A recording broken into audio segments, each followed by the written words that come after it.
I told myself, I can make it. I will make it. Now I have. You can make it. We will make it.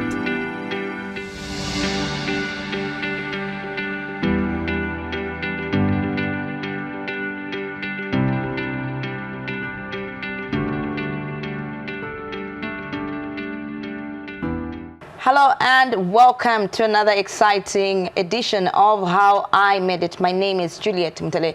Now, How I Made It is a program that delves into the lives of different people from various walks of life. These are people that have made remarkable success, of course, from nothing to something. And so today on the program, we have Madam Chilufya Chilangwa, who is the CEO of Hit Galut Consultations Limited. Madam Chilufya, welcome to the program. Thank you for having me. Good to have you on the program. Thank you. So, Madam Chilufya, just tell us, who is Chilufya? Just share with us a bit about your background and your upbringing. I am an entrepreneur. I did not expect to be an entrepreneur. I actually have a background in writing, and I am actually a writer, a fiction writer, and that's my background. I grew up in the Middle East in Jordan because my dad worked there. And having grown up in the Middle East, you get exposed to so many different cultures and different types of people. And then from there, I went to university in the US. And then from the US, I moved to South Africa and worked there for 2.5 years in the film and video industry. And then I decided to come home. Wow. And I've been home since then. Wow. Yeah. Can you say your upbringing has shaped who you are today? Definitely. Wow. Definitely. My second question, Chilufya, what inspired you to pursue your chosen dream? I think my path chose me. I didn't choose it. I was an editor and a writer for quite a while, and as a consultant, that is. So whenever I had some free time, I used to give free motivational talks to high schools, government high schools. So I'd pop from one school to another within Lusaka, and then Minister of Education, if they were going out of town, they'll take me with them. And I'll give some motivational talks and a snippet of a bit of soft skills trainings, just to prepare the young kids before they enter into the real world, or just before they finish grade 12 and make the right decision of going further and furthering their education and really move forward into their aspirations of their dreams. So while I was doing that, one of the companies spotted me, and they really loved what I was doing within the high schools, and they said, I would like you to come and speak to some of our staff and just do something for us in soft skills training as well as motivation. And he said, but there's only one catch. We only work with companies. Are you registered? So I laughed. Wow. I said, no. Wow. Didn't even know the first thing about registering myself. Wow. So I went to PACRA, registered myself as a sole trader, quick, chop. Wow. And went and did some work for this particular company. And from there on, it was through word of mouth that I started providing those extra services from one company to another. And as well as individuals, I'll do one-on-one sessions. And because of my network, my large network, one of my former clients called me and said, look, this particular client wants to come in as an investor in Zambia. Can you help them? Since you know quite a few people and they're interested in this particular sector. And I know that you've got clients in this sector. So I went and I met with these clients, had a chat with them, helped them out, quoted them whatever, pulled a figure out of my head, and they paid. And I just forgot about it. I thought it was just going to be a one-off thing. And obviously through word of mouth, then the investment part came in. Then it kind of spread out and it just kind of grew. And then it was more of people coming to me. I never actually advertised myself. And I actually enjoyed myself and what I was doing because I was more passionate about making an impact in people's lives and bringing change in people's lives. And because I focused so much on that, I didn't realize that I was actually growing to another level. So I'm a believer. Wow. So I went into prayer about it, and I just said, Lord, is this what you really want me to do? So I had a conversation with God through prayer and fasting, and just really trying to find my feet. And I still loved my writing. I continued writing, and providing the editing and writing services to other people. So the Lord spoke to me and said, yes, this is what I want you to do. And then I really needed to take it seriously and formalize my business. And that's how I asked him, I said, Lord, what do you want me to call it? And then he just said, give it its original meaning. Who gave you the revelation? I was like, you did. Wow. And then he says, give it its original name. I was like, okay, original name. And I knew that the gospel obviously is based on the Hebrew word. And so I called a rabbi, and I asked the rabbi, and I said, what is revelation in Hebrew? And my rabbi says, Hitgalut. I was like, okay, thank you. Oh. And that's how Hitgalut Consultants Limited was born. Well, actually, even before then, it was I was still a sole trader. It was just Hitgalut Consultants. That was it. So it was a consultancy firm who would source out specific consultants to assist me in executing particular investment opportunities for international investors. So that's how it was born. And then in order to get further credibility, to be associated at international level, it became a limited company. So that's where we're at right now. And I haven't really taken the time to sit back and say, okay, where have I come from? No, I just focus ahead. I just look ahead and I keep running my race, and people just keep coming to me.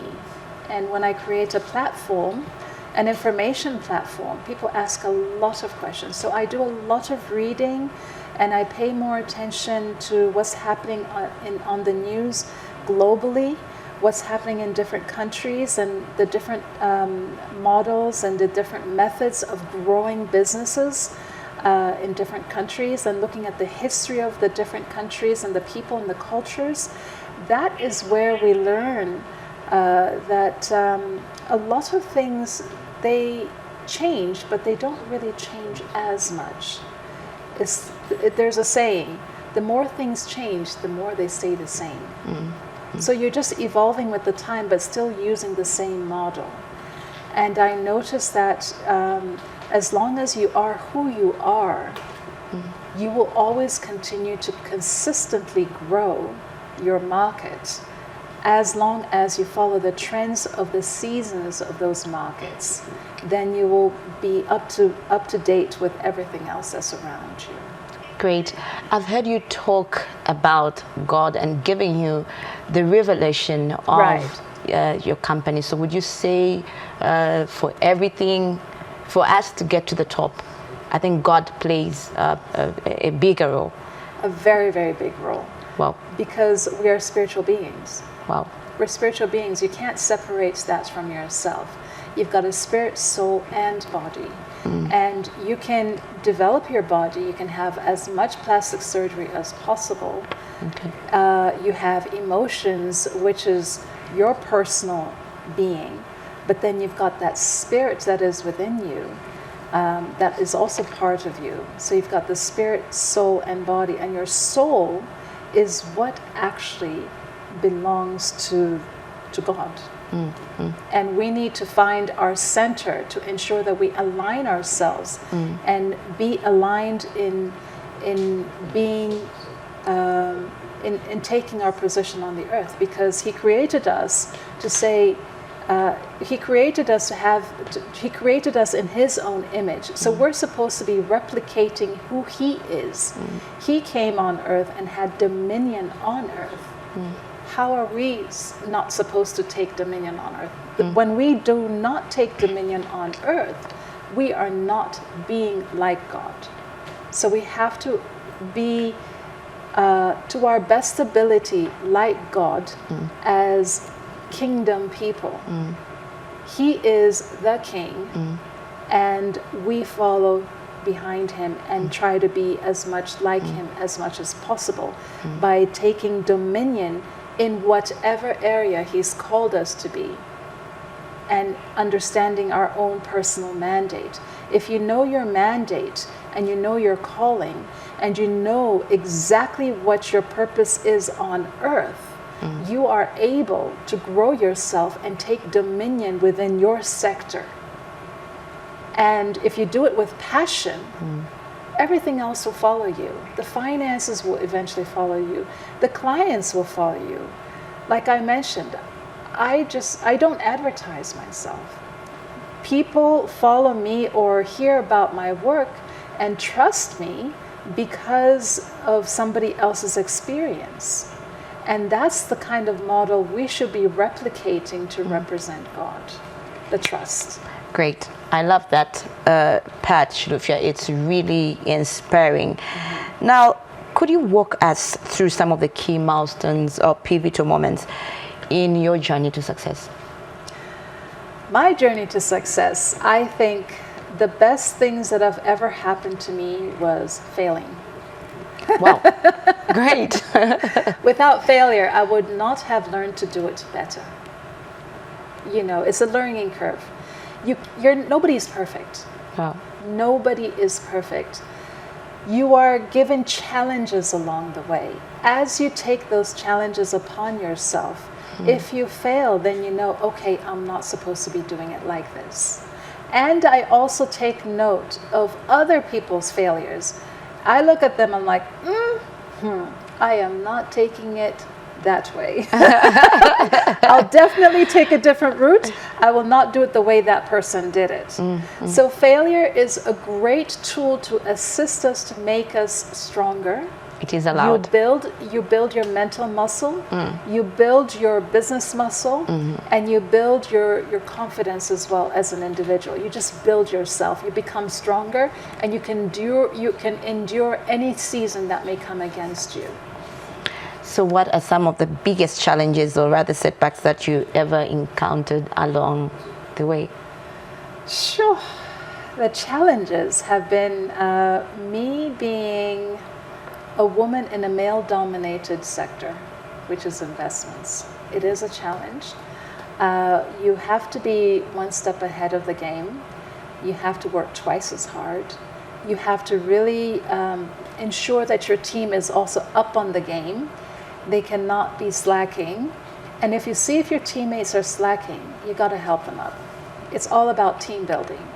You got to build each other. It doesn't matter. We have consultants in Malawi. There was one time one of our consultants was really, really sick, and they just ran out of money. So this is where team aspect comes in. We came together, we helped out, sent money, and whatever needed to be done, and she got better, and we continued running our race. And it's not about, oh, when are you going to pay me back? No, it's about, let's run the race together. So talking about that woman in a male-dominated world, is there any particular person, especially for women, is there any woman that motivated you to be the person that you are today? I have come across a couple of women in the sector, and it's so refreshing to run into each other. I have a specific colleague, consultant, a friend of mine, who I just befriended just like that. Wow. And she's Egyptian, and wow. She's also in the investment sector, and she's in Egypt. And she's like a sister from another mother. Wow. So when we share experiences, we don't even need to share too many words. We understand what it's like. It's hard. Wow. It's hard. Okay. So you need that support from your sisters. Okay, so my next question, how do you maintain a balance between your personal and professional life, especially during demanding times? You just have to. I'll give you an example. My clients and my consultants, they all know that on Saturdays I do Shabbat, which means I don't work. Wow. So they just, I won't even pick up the phone. If they're calling me, I'll ignore it. So I have to be very firm with it. If they go to church on Sundays, and if they're in church, are they going to pick up the phone? No. If my fellow Muslim friends, if they're at the mosque on a Friday, are they going to pick up the phone? No. So why should I? Wow. So I just lay that straight out. I just say, that's it. Okay, so can you describe just a particular difficult moment in your life, in your journey, and just how you picked up, you got the motivation to keep going? What gave me the motivation was seeing the success of my clients, and for them to come back to me and say thank you. That is the motivation. And that is encouraging to me that I'm actually doing what I'm supposed to be doing, and I'm achieving at what I'm supposed to be doing. And seeing somebody else rise to a higher level, it's not about financially higher, it's about becoming a better person, creating better change within the world. That's what also encourages me as well. So what lessons have you learned in your journey of life, especially from mentors? Cultural dynamics. Cultural dynamics is very important. And if you do not understand the cultural dynamics of other people, you will insult other people. So you have to be more of a listener than to talk a lot. When you give somebody your ear, then you're giving them the undivided attention, and they're more likely to trust you. So those are the things which I've actually learned. There are moments in life where you had self-doubt or probably uncertainty, and I'm sure there's certain strategies that you applied. What are some of these strategies? When I come across self-doubt, I hesitate to do something, and I think about it, and I'll just say, what's the worst thing that's going to happen? I will fail. Then what? Okay, I'll fail. So let me just go ahead and just do it. And at the end of the day, I'm actually quite happy that I've done it, because either way, I've done it, and I've learned something from it. Every experience is a learning curve. Okay, so looking back, also, is there anything you wish you had known or done differently in your earlier career? No. You know why? Because each experience has been good for me and has given me the muscle that I need to move to the next level. I did think about going back to school to do my master's in business innovation and entrepreneurship. It never worked out, and I think I wasn't really meant to. I was meant to learn my skill in the field. And I've worked with people who have masters and PhDs, and when I speak to them and I have conversations with them, they sometimes say, I have never heard of that. And I'm like, oh, really? Mm-hmm. And I give them examples of my personal experiences. But then I also learn from them academically using the terminologies. That is also important. So I'm not saying do not go to school. I say continue with your education because it's also important. Mm. Right now my son is in business school. Well, he just finished business school and he's working. So while he was doing his university, I'll share with him my work experience in the field. And then he would say, Mom, that's what we call such and such in business. I was like, oh, really? So is that what I've been doing? He's like, yeah. I'm like, oh, okay. So I enjoy having conversations with those who have got the academic background, because then I learn the terminologies of whatever it is that I'm doing. And it just completes the whole process when you're conversing with somebody. Because then you can share with them your actual field experience, and you can give them examples of the academic side of it as well. Not forgetting the fact that I also do take myself down the journey of online training as well.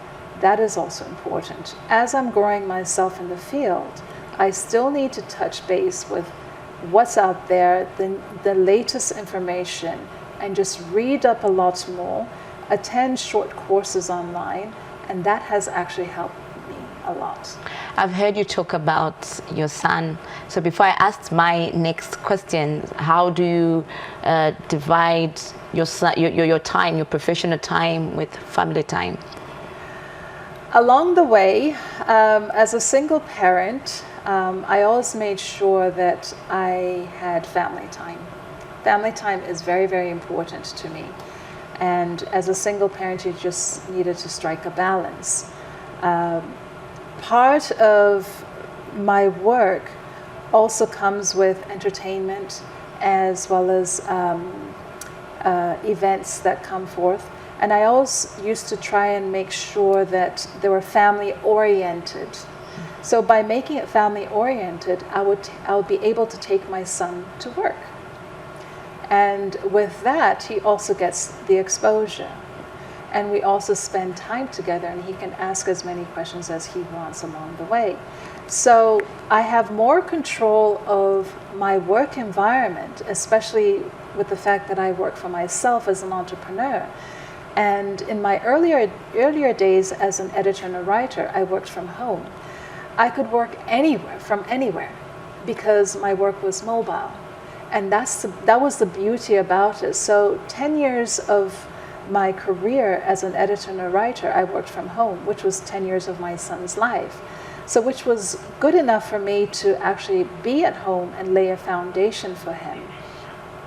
I don't know, maybe he probably thought all parents work from home.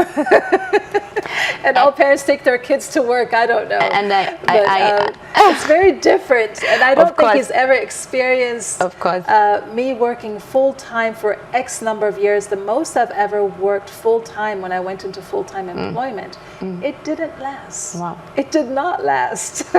And his business, you talked about him studying business. Does he get that inspiration from you? I don't know. We'll soon tell, because he's now working at entry level. So he will decide for himself. We're still having the conversation of what he wants to do from this point on, because he's at entry level in an accounting firm, and he needs to decide for himself whether he wants to go full-blown as an accountant or look at various opportunities in business. So it's up to him. Great. So away from mommy and son business. So your company, how many people have you employed? How many people have you brought on board? I am the only one who's full-time. The rest of them are all consultants. Reason being, Hit Galut Consultants is designed to equip even the consultants themselves. Every assignment is for them to also grow to the next level. So it's kind of like a revolving door. You come in, you do your work.